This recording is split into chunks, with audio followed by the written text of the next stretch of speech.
تو اللہ تعالیٰ نے آپ کو معلوم ہے کہ اللہ نے یہاں پر اپنی صفات تخلیق کا ذکر کیا ہے اور فرمایا وہ الذی، اور وہی اللہ ہے انزل من السماء، جس نے اتارا آسمان سے مان کچھ پانی. تو مان گرامر کے لحاظ سے نکرہ ہے، نکرہ سے مراد ہے کچھ پانی. وہ کچھ پانی سے مراد ہے کہ سارا پانی اللہ تعالیٰ نے نازل نہیں فرمایا، بلکہ جتنی ضرورت ہوتی ہے اللہ اتنا پانی جو ہے وہ نازل فرماتا ہے آسمان سے. پھر فرمایا فاخرجنا بھی نبات کل شیء، پھر اس سے ہم نے ہر طرح کی نباتات، یعنی کہ ویجیٹیبل، گراس، ساری چیزیں شامل ہیں. تو ایک حیوانات، ایک اینیمل کنگڈم ہے، ایک پلانٹ کنگڈم ہے. اینیمل کنگڈم تو آپ کو معلوم ہے، پلانٹ کنگڈم کی آپ کو علم ہے. اینیملس کی آگے کئی ٹائپس ہوتی ہے، پلانٹس کی کئی ٹائپس ہوتی ہیں. پھر آپ کو پتہ ہے اینیملز اور پلانٹس کا آپس میں بہت گہرا رشتہ بھی ہے. کچھ اینیملز ایسے ہیں جو پلانٹس پر چلتے ہیں. تو یہ تمام چیزیں آپس میں ملی ہوئی ہیں، انٹر کنیکٹڈ ہیں. اور یہ کس کی کاریگری ہے؟ اللہ وحدہ لا شریک کی. تو فرمایا نبات کل شیء، ہر طرح کی ہم نے نباتات نکالی. فاخرجنا منہ، پھر ہم نے اس میں سے نکالا خاضرن، سبز. سبز ایک جسے آپ کلوروفل کہتے ہیں سائنس میں، وہ سبز رنگ کا جو مادہ ہوتا ہے، یعنی کہ وہ جو شاخیں نا وہ سبز رنگ کی ہوتی ہیں. اور اس کا ذکر اللہ تعالیٰ نے سورہ یاسین کے آخر میں بھی کیا ہے. من الشجر الاخضر نارا فاذا انتم منه توقدون، فرمایا سبز درخت سے ہم نے نا ایک آگ نکالی اور تم اس کو اس میں سے تاپتے ہو، اپنے ہاتھوں کو گرم کرتے ہو. تو فرمایا نخرج منہ حبا متراکبا، پھر ہم اس میں سے نکالتے ہیں. اگر اللہ تعالیٰ نے اپنی جب نسبت کی ہے کہ ہم، یہ کس کی کاریگری ہے؟ ہم نکالتے اس میں سے حبن، دانے چڑھے ہوئے، متراکبا، ایک دوسرے کے اوپر. تو آپ دیکھ سکتے ہیں، آپ میں سے کبھی کسی نے رمان یعنی انار کھایا ہو تو آپ دیکھ سکتے ہیں انار کو کھولتے ہوئے اللہ تعالیٰ کی کون سی کاریگری آپ کے ذہن میں آتی ہے کہ کتنی خوبصورتی سے اللہ وحدہ لا شریک نے اس میں انار کے جو دانے ہیں ان کو طے پتہ ہے اوپر نیچے فٹ کیا ہوا، لگایا ہوا ہے. اور کس کی قدرت ہے؟ یہ اللہ وحدہ لا شریک کی قدرت ہے کہ وہ جو دانے ہیں وہ آپس میں اوپر نیچے چڑھے ہوئے ہیں، ہر ایک دانے کو دوسرے سے لنک ہے اور انتہائی خوبصورتی کے ساتھ وہ ایک دوسرے کے ساتھ لپٹے ہوئے ہیں. اسی طرح مٹر کے دانے ہیں، اس طرح یہ آپ جانتے ہیں جو بعض سبزیوں کے اندر استعمال ہوتی ہے، وہ پھلیاں آپ کھولتے ہیں تو اس کے اندر آپ کو باریک باریک دانے نظر آتے ہیں جو خواتین پکاتی ہیں. تو یہ تمام کی تمام اللہ تعالیٰ نے ہمیں اپنی تخلیق کی صفات یہاں پر بیان کی ہیں. اور یہ اکثر بیان کرنے کا مقصد یہ ہوتا ہے کہ اللہ سبحانہ و تعالیٰ اسی طرح تمہیں دوبارہ زندہ کرنے پر بھی قادر ہے. وامن النخل، پھر فرمایا کھجور کے درختوں میں سے، من طلعها، ان کے گچھوں میں سے، قنوان دانیہ، ایسے خوشے بھی ہیں جو نیچے لٹکے ہوتے ہیں. آپ کو پتا ہے خوشہ جب بھر جائے تو وہ لٹک جاتا ہے، جس طرح انگور کا ہو گیا، کھجوروں کا ہو گیا، یا مالٹے وغیرہ اس کے بھی ہوتے ہیں. یعنی کہ وہ جو ڈالی ہے وہ نیچے کھل جاتی ہے اور نیچے کو گر جاتی ہے. آواز آپ کو صاف نہیں آ رہی؟ سر آپ اندر سے کٹ جاتے ہیں. وہ میں اسی جگہ بیٹھا ہوں، پچھلی کلاس کی طرح لی ہے تو پرابلم ہے، بار نیٹ کا ایشو ہے تو نظر نہیں آ رہا. آپ کچھ بہتر ہوئی ہے پہلے سے؟ فرمایا وہ جو کھجور کے جو درخت ہیں، جی بتائیں، بہتر ہوئی پہلے سے؟ اچھا چلے. تو فرمایا کہ نوان دانیہ، وہ جو لٹکے ہوئے. اسی طرح آپ کو پتہ ہے یہ دانیہ کا لفظ اکثر خواتین کا نام رکھا جاتا ہے دانیہ. اور قرآن مجید کے اندر یہ قطوفها دانیہ، سورہ آقا کے اندر، سورہ اس کے اندر موجود ہے، سورہ واقعہ کے اندر. اب وہ جو دانیہ کا مطلب ہوتا ہے دنا یدنا، قریب آنا. تو جس طرح آپ جانتے ہیں کہ آج کل بچوں کی جو سائیکلیں یا بائکس یا بعض گاڑیاں نا، وہ آپ ریموٹ کنٹرول سے اپنے پاس بھی لا سکتے ہیں، دور بھی کر سکتے ہیں. تو اسی طرح یہ جو کھجور کے درخت ہیں ان کی شاخیں لٹکی ہوئی ہیں. قیامت والے دن آپ کے ذہن کے ساتھ اللہ اس کو نا نفی کر دے گا. جو آپ کا ذہن سوچے گا وہ شاخ آپ کے آگے لٹک جائے گی، اور آپ جتنا اچھا ہے اس میں دکھا سکیں گے. اور میں وہ جنات، اور پھر باغات اللہ نے بنائے من آناب. آناب جمع ہے انب کی، انب کہتے ہیں گریپس یعنی انگوروں کو.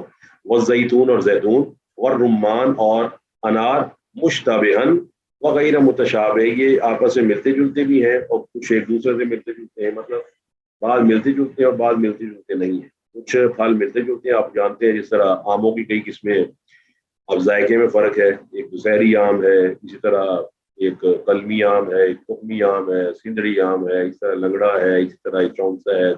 کئی کیٹیگریز ہیں. انار بھی آپ دو تو بڑے معروف ہیں، ایک لال. یہ اسٹوڈنٹس ایک طرح کلیئر ہو گیا آواز آپ کو دوبارہ؟ یہ اسٹوڈنٹس اللہ میں ذرا ایک کنیکشن تبدیل کرتا ہوں.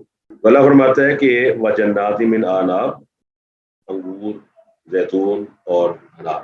اچھا، اس میں خاص طور پر نا اللہ قرآن میں اکثر جگہ کھجور اور انگوروں کا ذکر اس لیے کرتا ہے کہ یہ عرب کے یہاں بہت معروف تھے، اور ان کی جو اکانومی کا بہت زیادہ انحصار انہیں پر تھا، ان کا وہ پھل بھی بیچتے تھے، اس کے ساتھ اسے شراب تیار کرتے تھے۔ تو فرمایا بعض پھل ایک دوسرے سے ملتے جلتے ہیں، بعض پھل ایک دوسرے سے ملتے جلتے نہیں ہیں۔ فرمایا ان ضرور دیکھو الا ثمرہ، ان کے پھلوں کی طرف، جب اذا اثمر، جب یہ پھل لے آئے، جب پکتا ہے تو پھل لے آتا ہے، وہ یا نہیں، اور اس کے پکنے کو دیکھو۔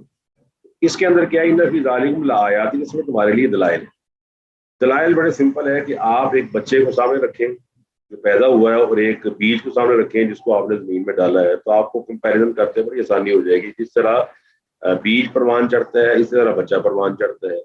اسی طرح جب بیج بڑھ بڑھ کے وہ بیج جو ہے وہ ایک پھلدار یا کسی بھی چیز میں پھل میں تبدیل ہو جاتا ہے جس کے اندر ایک ذائقہ آ جاتا ہے، اس طرح یہ بچہ جوان اور بوڑھا ہوتا ہے، تو صاف ظاہر ہے اس کے اعمال کا پھل بھی ویسے ہی برآمد ہوگا جس طرح ادھر کھجوروں کا پھل برآمد ہوا ہے، یا انگوروں کا ہوا ہے، یا زیتون کا ہوا ہے، یا انار کا ہوا ہے، یا اس کے علاوہ اور بھی سبزیاں اور پھل موجود ہیں۔ تو اس کا کہنے کا مقصد یہ ہوا کہ ہماری آخرت بالکل واضح ہے۔ جس طرح بیج کو بو کر ہم امید رکھتے ہیں کہ آم سے آم پیدا ہوگا، انار سے انار پیدا ہوگا، زیتون سے زیتون پیدا ہوگا، بالکل ایسے ہی تمہارے اعمال ہیں۔ جو اعمال کا بیج ڈالو گے اس طرح کا نتیجہ جو ہے وہ مرتب ہو جائے گا۔ وَلَيْسَ لِلْإِنسَانِ إِلَّا مَا سَعَىٰ وَأَلَّا تَزِرُ وَازِرَةٌ وِزْرَ أُخْرَىٰ۔ قیامت والے دن کیا ہوگا؟ مَن يَعْمَلْ مِثْقَالَ ذَرَّةٍ خَيْرًا يَرَهُ وَمَن يَعْمَلْ مِثْقَالَ ذَرَّةٍ شَرًّا يَرَهُ۔ ہلکا ضرب کی گناہ کیا ہوگا وہ بھی سامنے آ جائے گا، اور کوئی نقصان کوئی نیکی کی ہوگی تو وہ بھی اس کے سامنے لائی جائے گی۔ یہ نتیجہ ہے جو اللہ سبحانہ و تعالیٰ نے یہاں پر بیان کیا ہے۔ تو فرمایا اس کا نا جب اس کا پھل آتا ہے تو دیکھا کرو۔ جب آپ نیا پھل کھاتے ہیں تو اللہ کے نبی علیہ الصلوۃ والسلام دعا پڑھا کرتے تھے، اللہ مبارک لنا فی سعینا، اللہ مبارک لنا فی بستینا، اللہ مبارک لنا فی ثمرنا، اللہ مبارک لنا فی مدینتنا۔ یا اللہ ہمارے ناپ اور تول کے اوزان میں، سا اور مد میں برکت دے، ہمارے اس شہر میں برکت دے، اور ہمارے پھل میں برکت عطا فرما۔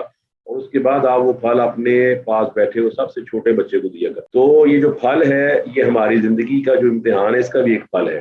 اور آپ کو پتہ ہے کہ جب بھی ٹورنامنٹ ختم ہوتا ہے تو ایک پوڈیم بنایا جاتا ہے 1 2 3 کے لیے، first position, second position, third position, بعض ایسے ان کو کوئی پوچھتا بھی نہیں ہے۔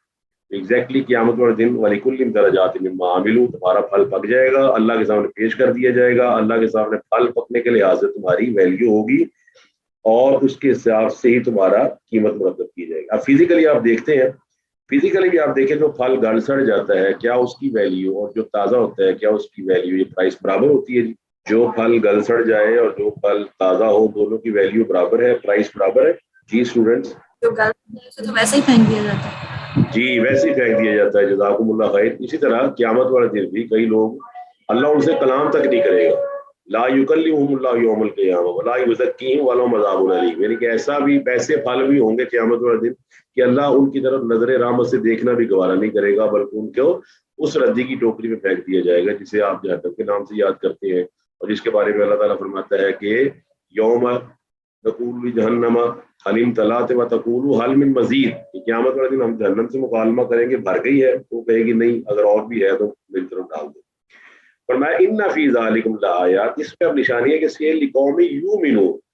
اب یہ بڑی اہم چیز ہے جو آخر میں ذکر ہوئی ہے، یؤمنون۔ آپ جانتے ہیں ہر چیز کا ایک خاصہ ہے، وہ اس کے اندر ہوگا تو فائدہ ہے، نہیں ہوگا تو وہ آپ کے لیے بیکار ہے۔ اب اس کی کئی ایگزامپل دی جا سکتی ہے، ان شارٹ میں کوئی ایگزامپل دے دیتا ہوں۔ آپ دیکھتے ہیں آپ کے پاس اگر گاڑی ہے تو گاڑی کی پہیوں کے اندر کس کا ہونا ضروری ہے کہ گاڑی صحیح طرح چلے؟ پہیوں میں اس کے ہوا کا، ہوا کا ہونا ضروری ہے۔ پھر گاڑی کی ٹینکی میں کس کا ہونا ضروری ہے کہ وہ گاڑی چلے؟ پیٹرول کا۔ اس طرح جو اس کے اب سی این جی کا کٹ ہے، سی این جی کی کٹ کے اندر سی این جی کی ضرورت ہے۔ تو اب آپ کی گاڑی تو بیکار ہے، اگر اس کی ہوا نکل جاتی تب بھی وہ بیکار ہو جاتی ہے، اگر اس میں پیٹرول نہیں ہے تب بھی بیکار ہے، اگر اس کے اندر سی این جی نہیں ہے تب بھی بیکار ہے۔ تو وہ گاڑی تو کہلائے گی لیکن فائدہ اس کا کوئی نہیں ہے آپ کو، وہ وہیں کھڑی ہوئی ہے۔ اسی طرح ایک ہے جسم اور ایک ہے ایمان۔ جسم وہی کارآمد ہے جس کے اندر ایمان کی ہوا یا ایمان کا پیٹرول یا ایمان کی سی این جی موجود، ورنہ وہ ایک باڈی ہے، ایک جسم ہے، اور اس جسم کو آپ جانتے ہی ہیں کہ اس کی ویلیو کا اندازہ اس دن لگا سکتے ہیں جب اس کو سفید کپڑے میں لپیٹ کر کفن میں لپیٹا جاتا ہے، تو کوئی آدمی بھی اس کو اپنے پاس رکھنے پسند نہیں کرتا، نہ گوارا کرتا ہے، اور اس کے پاس بیٹھنا گوارا نہیں کرتا۔ یہ بات تو آپ نے مشاہدہ کیا ہوگا۔ اس کا مطلب یہ ہے کہ یہ لقوم یؤمنون، ایسا شخص، ایسی قوم، ایسی نیشن، ایسا معاشرہ، ایسے لوگ، ایسے افراد جن کے اندر ایمان کی صفت موجود ہے، تو گاڑی تو ان کی چل رہی ہے۔ جس طرح ایمان، گاڑی ہوا کے بغیر نہیں چلتی، آپ اس کے ٹائرز کو چیک کرواتے ہیں، ٹینکی کو چیک کرواتے ہیں، اور آپ نے غور کیا، ویری ویری سمپل ایگزامپل ہے کہ آپ بار بار، ذرا اگر آپ سے پوچھا جائے، اگر آپ میں سے کسی کو اتفاق ہوا، آپ سے پوچھا جائے کہ آپ پیٹرول پمپ لاسٹ بار کب گئی تھیں، کب گئے تھے، 2 سال پہلے، 10 سال پہلے، 15 سال پہلے، تو آپ بتا سکتی ہیں کب گئے تھے آپ۔ سوال یہ ہے کہ پیٹرول پمپ پہ مستقلاً جانا پڑتا ہے کہ کبھی کبھار، یعنی کہ وہ سالوں گزر جاتے پھر جاتے ہیں، کہ کنٹینیوسلی جانا پڑتا ہے؟ یہ سوال کنٹینیوسلی جانا پڑتا ہے، کنٹینیوسلی جانا پڑتا ہے۔ اسی طرح ہمارے لیے قرآن مجید کی طرف کنٹینیوسلی آنا ضروری ہے، کنٹینیوٹی بہت ضروری ہے۔ اللہ کے نبی علیہ الصلوۃ والسلام فرماتے ہیں خیر الاعمال ادومها عند اللہ، کے سب سے بہترین عمل وہ ہے جو ہمیشہ کیے جائیں، چاہے تھوڑے ہی کیوں نہ ہو۔ تو جب آپ کی گاڑی قرآن مجید کے پاس آئے گی، زندگی کی گاڑی، اس میں نیا پیٹرول ڈل جائے گا، قرآن کو نئی چیز آپ کو دے دے گا، کوئی نیا اصول سے آپ کو روشناس کر دے گا، تو آپ کی زندگی کا پھل جو پکتا جائے گا۔ اتنی پریزرویشن اور اتنی پروٹیکشن کے لیے ہم نے کتنی چیزیں بنائی، ہم نے فریج بنائی چیزوں کو پروٹیکٹ کرنے کے لیے، پریزرو کرنے کے لیے۔ اس طرح ہم نے اور کوئی چیزیں بنائی ہیں جو پریزرویشن کرتی ہیں کہ یہ چیز ہماری قائم رہے۔ اس طرح آپ دیکھتے خواتین سونا استعمال کرتی ہیں، تو سونے کی پریزرویشن کے لیے اس کی پالش کی جاتی ہے ہر 3-4 سال کے بعد۔ اس طرح آپ دیکھتے ہیں کہ ہم ماربل لگواتے ہیں اور اس کے بعد اس کی پالش کرواتے ہیں، اس میں رگڑائی کرواتے ہیں تاکہ اس میں چمک نظر آئے۔ تو کیا خیال ہے، وہ چیز جو قیامت والے دن ضروری ہے کہ ایمان کے بغیر جنت نہیں ملے گی، کیا اس کو پالش کی ضرورت نہیں ہے؟ تو اس کی پالش اور اس کی چمک صرف ایک چیز سے ہے، یا قرآن سے ہے یا نبی علیہ الصلوۃ والسلام۔ اللہ تعالیٰ آگے فرماتا ہے وَجَعَلُوا لِلَّهِ شُرَكَاءَ الْجِنِّ، انہوں نے کیا کیا، انہوں نے اللہ تعالیٰ کے شریک بنا لیے جنوں میں۔ اچھا، یہ جنوں کو اللہ تعالیٰ کا شریک اس لیے بنایا کہ پہلی بات تو یہ ہے کہ ان کے ذہن میں یہ تھا کہ اللہ تعالیٰ اکیلا ساری کائنات نہیں چلا سکتا، تو لہٰذا جنوں کو بنانے کا مقصد یہ تھا کہ کوئی پوشیدہ ہستی ضرور ہے، ہم سے چھپی ہوئی ہے، لیکن وہ اس کائنات کو چلا رہی ہے، اور اسی لیے آپ کو یہ بدروحوں یا جنوں کا تصور ہر جگہ ملتا ہے۔ اور قرآن مجید اس بات پر گواہ ہے کہ فزادہم رہقا وَإِنَّهُ كَانَ رِجَالٌ مِنَ الْإِنسِ يَعُوذُونَ بِرِجَالٍ مِنَ الْجِنِّ فَزَادُوهُمْ رَهقًا۔ فرمایا انسانوں نے طاقت کے باوجود، عظمت کے باوجود، بعض جنوں کو اپنا مشکل کشا بنایا ہوا تھا کہ یہ ہمارا کام کرتے ہیں، تو اس بات نے جنوں کی سرکشی کو بڑھا دیا۔ سرکشی اس لیے بڑھا دی ہے، جس طرح مالک اگر نوکر کے سامنے یہ ظاہر کر دینا میں تمہارا محتاج ہوں، تو پھر نوکر اکڑ جاتا ہے کہ یہ تو مالک میرا محتاج ہے۔ حالانکہ انسان کو اللہ تعالیٰ نے جنوں پر قدرت دی ہے، جنوں کو انسانوں میں قدرت نہیں دی۔ اس کی وجہ یہ ہے کہ انسان کو طاقت دی ہے اللہ سبحانہ و تعالیٰ نے، سمجھ دی ہے، صلاحیت دی ہے، اور پھر فرمایا میں تمہارے ساتھ ہوں۔ تو لہٰذا اگر کوئی جن حملہ کرتا ہے یا جن تنگ کرتا ہے یا نقصان پہنچانے کی کوشش کرتا ہے، تو اللہ کے نبی علیہ الصلوۃ والسلام نے قرآن مجید کے ذریعے، سنت کے ذریعے میں وہ چیزیں بتا دی ہیں جو جنوں کے لیے کافی ہیں۔ لیکن اس بات میں تو کوئی شک نہیں ہے کہ اللہ تعالیٰ نے انسان کو بہترین شکل و صورت میں پیدا کیا، اور پھر جن سے کہا تھا کہ اس کو سجدہ کر۔ پھر آپ جانتے ہیں سورہ کہف کے اندر ابلیس کو کہا سجدہ کر، کان من الجن ففسق عن امر ربہ، فرمایا وہ فسق، اس نے اپنا فسق کا مطلب اس نے انکار کر دیا۔ تو انسان کو جنوں پہ فضیلت حاصل ہے، اور تمام کے تمام نبی جو ہے وہ کس میں سے اللہ نے بھیجے ہیں؟ اگر جنوں کے لیے بھیجا یا انسانوں کے لیے بھیجا، تو اللہ تعالیٰ نے انسانوں اور جنوں کے لیے محمد رسول اللہ صلی اللہ علیہ وسلم کو بھیجا ہے، بلا شک و شبہ قرآن مجید کی روح سے اللہ خود فرماتے ہیں انما انا بشر۔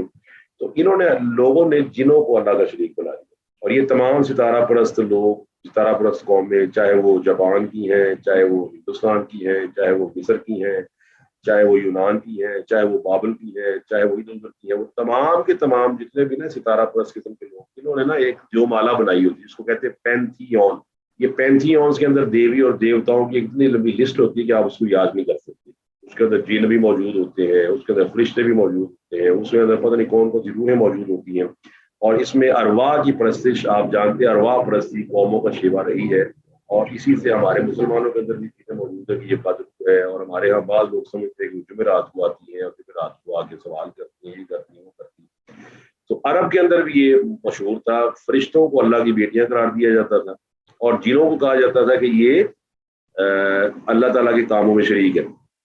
اب ذرا قرآن مجید کی روح سے آپ بتا سکتے ہیں کہ وہ کون تھا جس کے قبضے میں سارے جن تھے اور اللہ تعالیٰ نے جنوں کا حکومت دی؟ سر حضرت سلیمان علیہ السلام۔ جی، سلیمان علیہ السلام کو اللہ فرمایا نا وَالشَّيَاطِينَ كُلَّ بَنَّاءٍ وَغَوَّاصٍ،